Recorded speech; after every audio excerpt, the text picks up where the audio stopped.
As I say, you guys won't be contacting us. The main reason for that is you don't know what ambulance is coming to you, and our ambulances chop and change so often as well, so it would be really, really confusing. So it's more important that we get hold of you rather as you guys try and learn how to get a hold of us. It really wouldn't benefit you whatsoever. So, main bit here, remember to speak clearly and don't use local jargon, because remember our call centre is in Inverness. And the snaggy language tends to differ a whole lot from what's up here. I do not want to hear you guys on the radio saying, yes, we're sitting with the patient that's lying kind of collapsed on the floor, or we're sitting with one with a jab of Jake, and yes, whilst I'm speaking to you. So that's because they're not going to understand you, so try and use as well spoken English as what we possibly can. As I say, control are very, very busy as well, so we don't want to be waffling.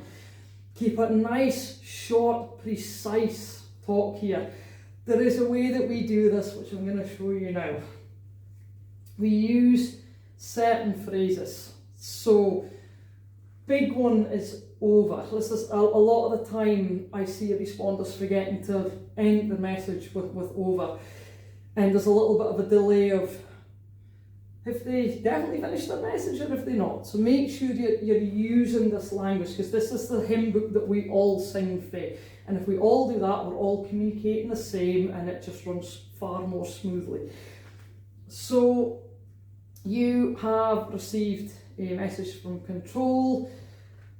As I say, just pick your words out of here, nice and clearly, nice and precise, don't rush it. So, control has radioed you with Northam to Yell 5145. Are you receiving? And you're going to say Yell 5145 to control. Yes, yes, I'm receiving, pass your message over. So I'm just pulling phrases out of this. And because this is language that we repeat quite often, it then becomes easier to speak as well. Should be nice and easy. And as I say, this means as well that control are not spending lots of time with you taking up the line. Point to point or open talk. This is probably one of the most important things I'm going to speak to you guys about. Because this is the most common fault, I would say, that we hear when people are working the radio. So we aim to use a point-to-point calling system, and this works fine and dandy 90% of the time, so long as we know how to use these properly. What some people do is they don't understand the point-to-point system, and they'll just push and hold the talk to speak, and what it does is it'll transmit to everybody in the Highlands and Islands. So, for example, control point-to-point you, and when you click to accept, you and control are then connected. So that's a point-to-point system. You can see that here. Again, I'll zoom up on this in a moment. But you can see that here. We've got an individual call coming in from 4057 we've got here. So when I push the talk, I know I'm speaking to one person and one person only, or well, one person on the line.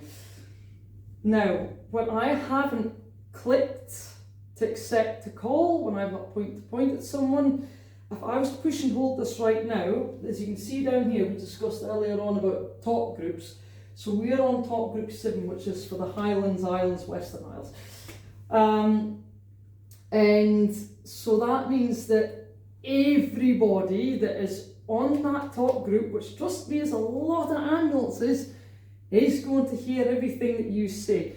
Most commonly what happens is you'll get a wee paramedic student who's practicing with this for the first time, they're really nervous, and they've got to put in a call to the hospital, the receiving hospital that's taking a patient, and they will be put in the hospital numbers, fine and dandy. The hospital will be going, well, For example, Gilbert Bain receiving over, and the student will sit there and panic and go, I don't know what to say, because I'm needing to do a handover and it's my first time, and it will time out. Now, when it times out, you're straight back on top group 7 anymore, so they are no longer point to point into the hospital, but they are now on top group 7, and of course, because they are doing a pre-alert to the hospital, everybody in Highlands, Western Isles can suddenly hear every single patient detail coming over that radio as well. Every now and again, I have heard you guys as well. Sam White, I'll hear a, yes, this is the Yale ambulance. And I will sit there and go, oh no. So just make sure that you are point to point, speaking to someone, you're not on an open talk group before you speak, because it's very embarrassing. Okay, so quick demonstration on showing you what happens between a point to point and an open group talk. So I'm only going to do this once because we only have a certain amount of lines that we can communicate via this airwave system. And it's one of the reasons why it's very important why you guys don't communicate over the whole talk group, because if you use that talk group, nobody else can get through. I'm just going to quickly click and show you. So I have not pointed these radios, so I'm currently on an open talk group number 7, as we can see. I think I've locked it. Yeah, there we go. So open. Now if I push, look what happens. So I don't know if you could properly see there, but that radio was activated. Now I'm not point to point with that. Now it's not just that radio. I'm not going to do this again for this precise reason. So when I push the side button there, because I'm not connected to anybody, every single ambulance, including my colleagues that are sitting through by, would have heard me pushing that button. That's another reason why I didn't speak there, because if I spoke, everybody would have heard me. That's why I kept quiet when I pushed it. So make sure that you are point to pointing. So if we're point to pointing, we'll go 4, 1. So I'm just making sure I'm going to point to point call now. It's just that one radio. So I've clicked, then push and hold to speak. Eventually it'll time out. You'll hear this. Eventually. So this is why. Now that did it, and it's straight back to that front screen. Now, it's because it will time out eventually. That's where that you need to be pretty quick when you're speaking to someone, because otherwise it will time out. And if you don't respond in that timely manner, you're going to be back on this talk group 7 again and not point to pointing. So just keep an eye on that and make sure that you're not taking up the whole talk group.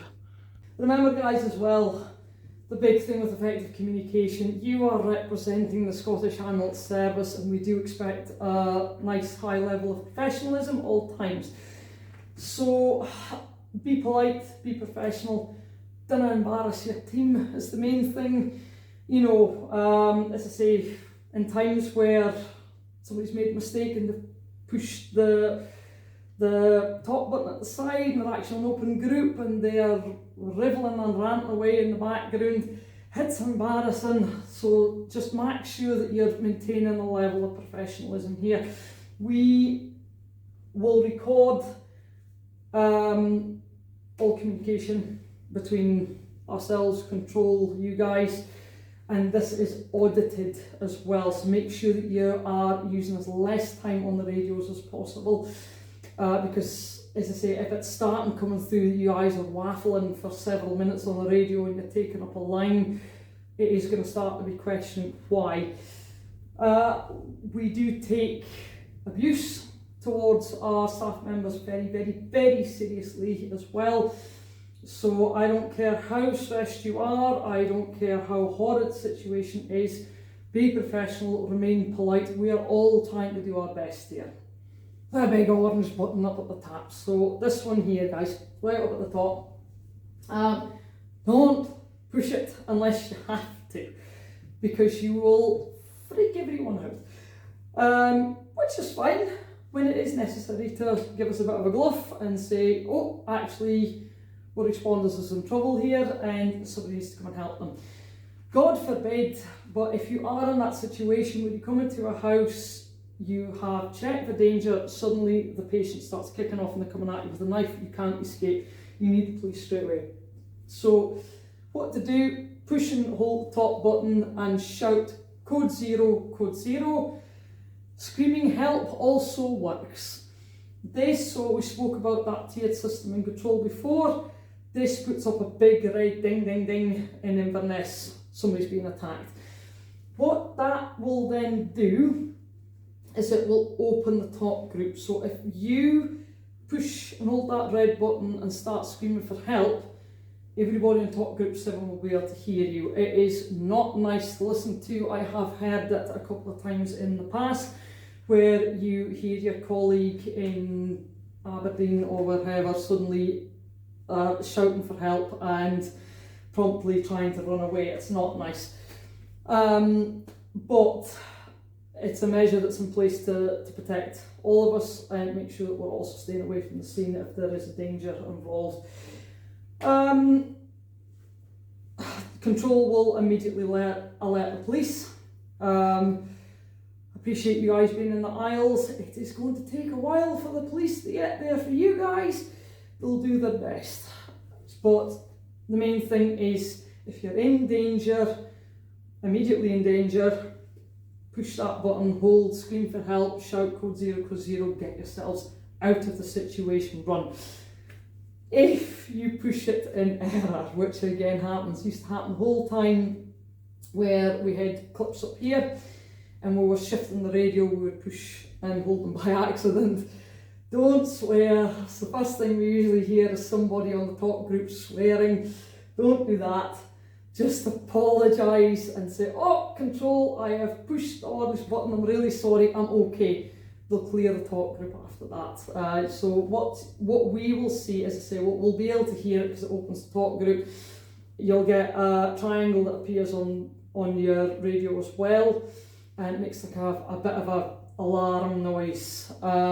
It's not a nice noise, I'll have to say. Don't let it bluff you too much, just say, oh no, control, I pushed that in error, really sorry, no problem, it happens, they'll clear it. Batteries in the back, so again I'll zoom up so you guys can see this properly, we'll just discuss it quickly as well. Batteries last around about 12 hours. We continuous use, so we work 12-hour shifts, so we will, as part of our routine, we'll check the ambulance and we'll change the batteries over.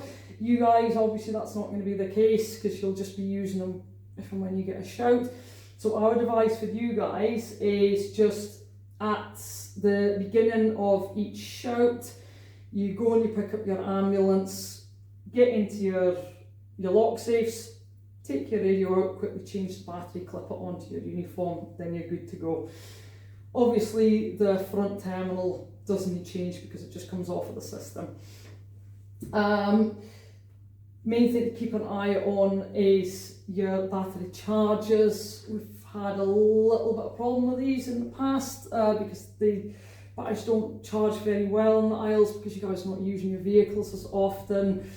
A bit of a run, they should get going again. Again, advisable why you guys should take your vehicles just for a bit of a run every now and again, just to keep things like this operating fine. But basically, if it's green, batteries is nice and healthy and it means that they're charged and they're good to go. If they're continuous red, so it's not flashing, it's a constant red, then that means that it's charging. A lot of people get confused with that because usually flashing means charging, but no, in our case, if it's continuous red, that is when it is charging. If you can't see anything on the terminal, or you get a red flashing light that appears, that means that there's a fault. So what I would do, so in this case I've deliberately put the batteries in the wrong way, which again I'll show you zoomed up in a moment. So recheck the battery, make sure that they're in properly, because it might be that it's just not inserted correctly and that's why it's not charging. But make sure that when you are reinserting the old battery, that you've got that constant red and it is working, otherwise the next time you go to them you're going to have a dead battery. I'll zoom in on this as well. So replacing the batteries, nice and simple. Make sure you turn it off, flip it over, get into the back, and then it's just a case of clicking it out, put the new one in. It's nice and easy. Okay, so here we have the charging point for the batteries in my vehicle. So you can see they're both displaying green, which shows that I've got two nice healthy charged batteries. So I'm going to place it in my radio. Just make sure that my radio is turned off, so using that big top button. That's it turning off. Flip it over. And I'll try and slide this down.